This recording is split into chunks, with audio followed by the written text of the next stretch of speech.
Hello there, welcome back to my views and news. Alarming report for you from Ethiopian capital Addis Ababa, where crackdown on Amhara ethnic group members is intensifying. No one knows how many have been arrested. New militias, unarmed militias are being raised in the capital, it seems. These militia members are on the streets of the capital. Details for you. Secondly, Eritrea, viewers, according to Eritrean foreign minister, Eritrea has passed military recruitment. It's a very important development, but what is situation on the ground? Is SAVA operational or not? What did the foreign minister say? We have details because it's very important. We were discussing a few months ago, if you remember, that after Pretoria deal, Eritrea should make some changes regarding recruitment, regarding mandatory military service for youths. What did Usman Saleh say and what is on the ground situation? Firstly, viewers, Addis Ababa, Ethiopian capital, is seeing ethnic tensions. I remember when Tigrayans were arrested in the last 2 years before Pretoria deal, hundreds, tens of thousands rather, were arrested in all parts of Ethiopia, in Addis Ababa too. And no one knew back then where the Tigrayans were being kept, in which condition were they living. No one had access to them because state of emergency had been imposed. All the arrests were being made under the state of emergency proclamation. Same is happening now.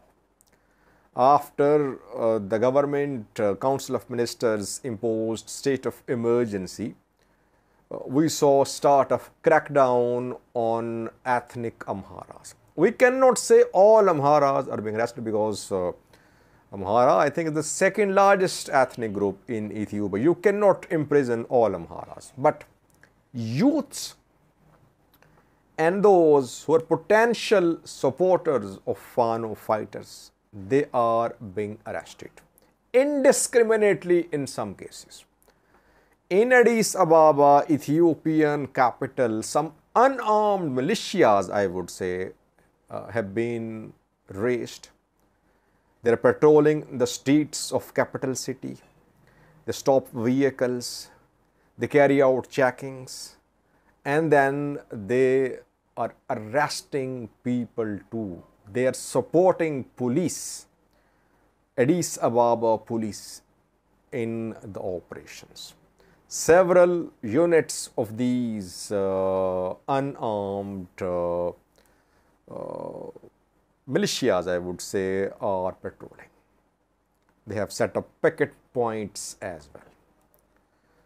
The people who are being arrested, where are they being kept? In makeshift detention centers. These makeshift detention centers are mostly at schools. Schools are being used to detain Amhara ethnic group members, but families are not being intimated. And if families somehow come to know that their loved ones are at a particular detention center, they have no access. Family members are not being allowed to meet those who have been imprisoned in Addis Ababa. What about Human Rights Commission of Ethiopia? Does it have access to any of these centers? No. Human Rights Commission of Ethiopia, I think 2 days ago, made it clear that it had no access to any of these detention centers. It means we don't know in which conditions these prisoners are being kept. Obviously, courts have no jurisdiction to because these arrests are under the state of emergency. So families cannot go to courts for any legal remedy. Random checkings are being conducted. If youths are found using social media apps, following Fano fighters' activities, commenting in support of Fano fighters' activity, they're being arrested. Their phones are being searched, and then they're being arrested on the basis of their online activity. It was reported by a few sources from Addis Ababa. So it's not that indiscriminately each and every Amhara is being arrested, but those who could be supportive of Fano ideology are being arrested, imprisoned. And it's basically a message as well. Youths are being arrested, message for others that others should not think of joining or supporting Fano fighters. Now, human rights bodies of Ethiopia, they are speaking. I saw a statement from Human Rights Commission of Ethiopia.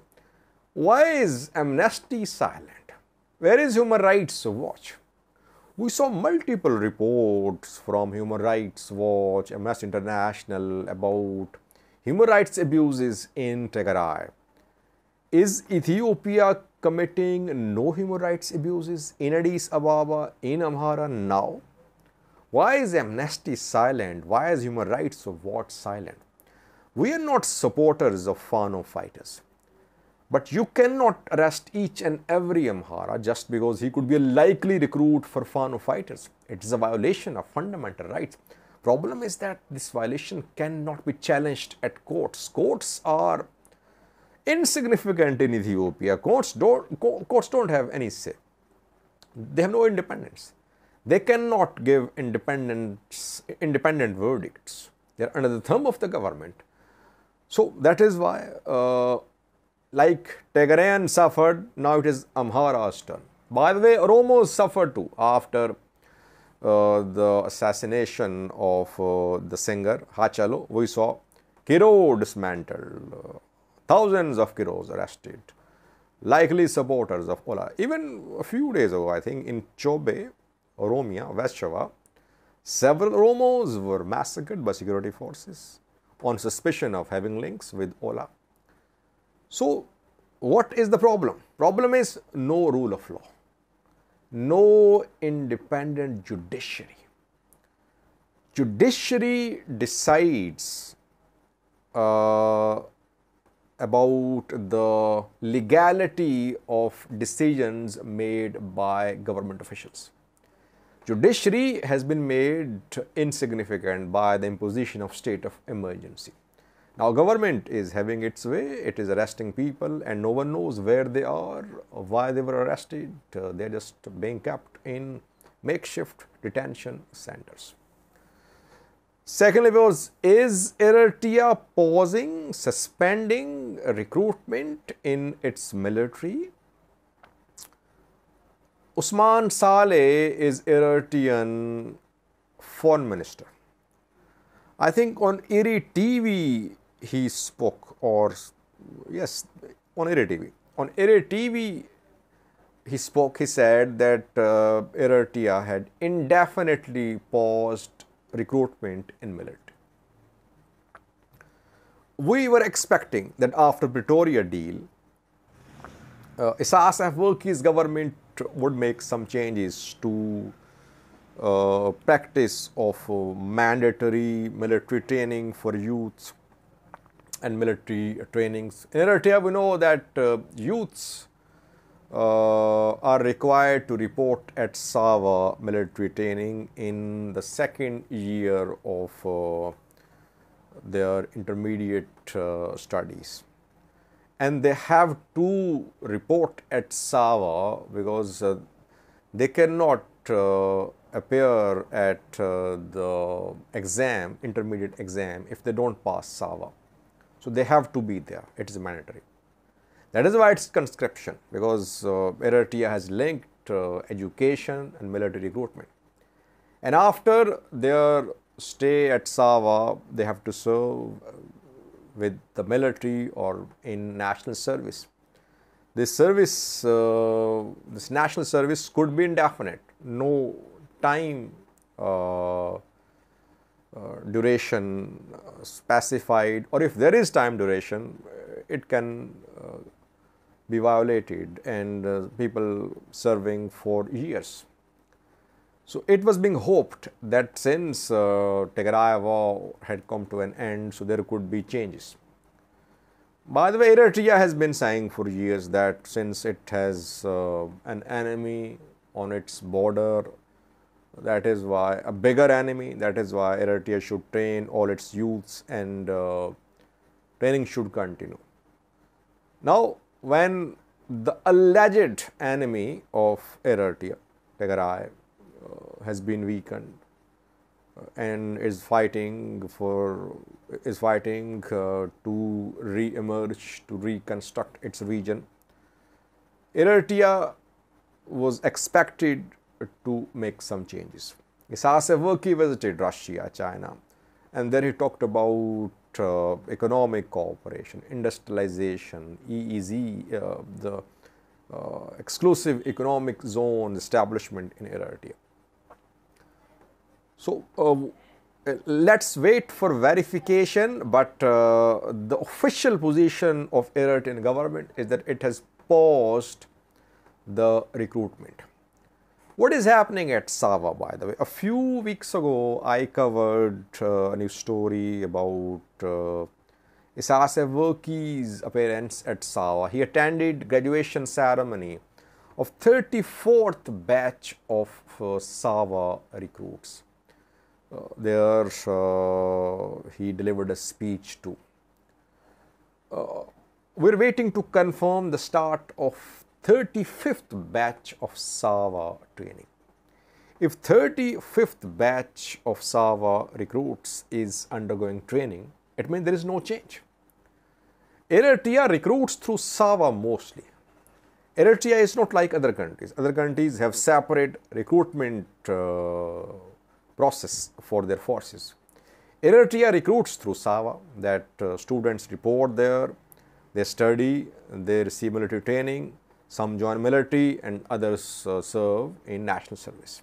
That is how Eritrean military gets recruits. So if Sava is operational, if 35th batch is receiving military training, it means military recruitment is not passed.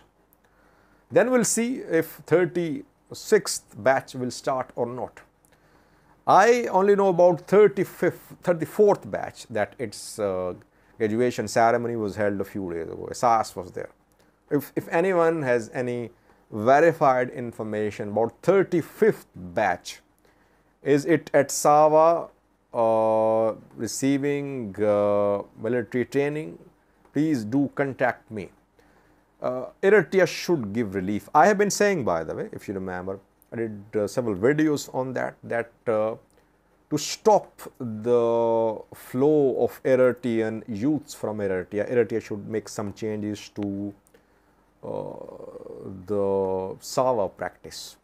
Because sometimes youths don't want to report at Sava, they flee the country.